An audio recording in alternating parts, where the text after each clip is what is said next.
Welcome everybody. Now, today is the shortest day of the year, and the sun has just officially set. 5 p.m. So it actually went down at 4:59, but allegedly. It's pretty cloudy, so you can't see it. It'd be over there. It's south and west. That's where the sun sets at this time of year. Sets much more to the north as the year progresses toward the summer solstice in June. It rose officially at 8 a.m. this morning, so just a minute short of 9 hours of sun time. There's also a little bit of dawn glow in the sky for maybe almost an hour before that. It starts to light up in that part of the sky in the east where it rises. And there, it's officially down, but you can still see color. So this is twilight, and that's what we got. We have very short day at this time of year, and all around it. Obviously, it slowly grows by about 2 minutes per day, about a minute on each end, until June, and then it starts to shrink by 2 minutes a day, 1 minute on each end. And that's how it works. We're at about 43 degrees north, which is nearly halfway. We're a little bit north of that, actually, but not much. No, we're not quite to 40. We're just a little bit over 43. We're not, even nearly 44.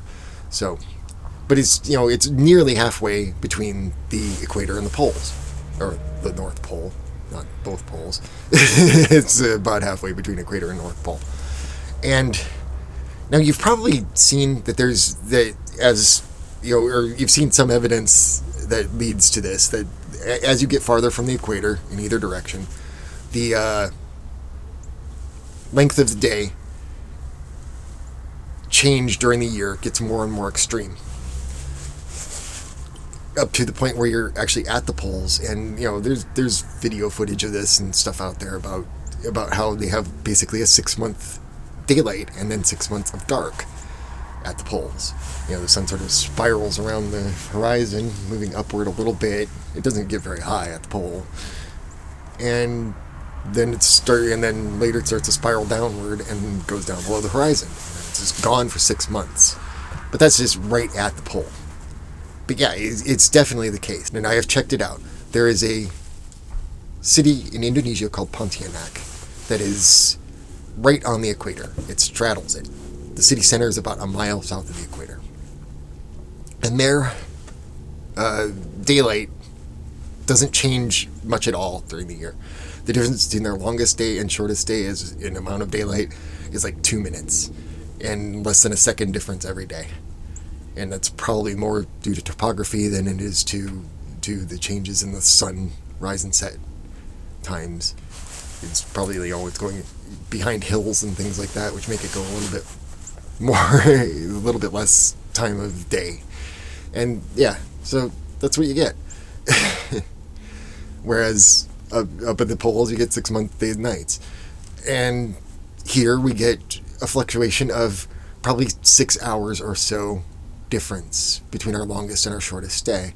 Here we have a minute short of 9 hours of sunlight today between sunrise and sunset, plus the early dawn and the twilight, which give you a little bit more light afterward, but not so much. It trickles out pretty quickly to nothing. So yeah, that's what you get.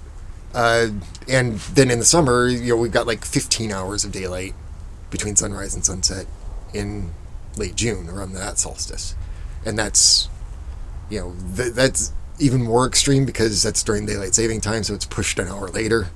And yeah, so the sun doesn't really go down until almost 10, and it's pretty extreme. Here we have in Michigan, we are in the Eastern time zone, and we probably shouldn't be. The easternmost point in Michigan is not very far from here. It's about a 30-mile drive at most to Port Huron. It's a little notch that sticks out of the thumb. and I'm like up in here, and it is the easternmost spot, and solar noon there, which is surprisingly not a set time every day. You would think it would be, but it actually floats a little bit, maybe 15 minutes or so in either direction from one side to another. It's even in Port Huron, the easternmost spot in the state. Solar noon is after 12:30 in standard time, after 1:30 in daylight saving time. More days than it isn't. So yeah, and that's the easternmost spot in the state. The state is, there's a whole lot of state after that. We should probably be in Central Time.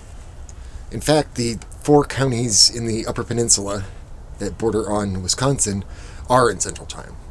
They were allowed to do that. They follow more along the lines of what Wisconsin does than what we do, and Wisconsin is on Central Time. They're more closely related to that state.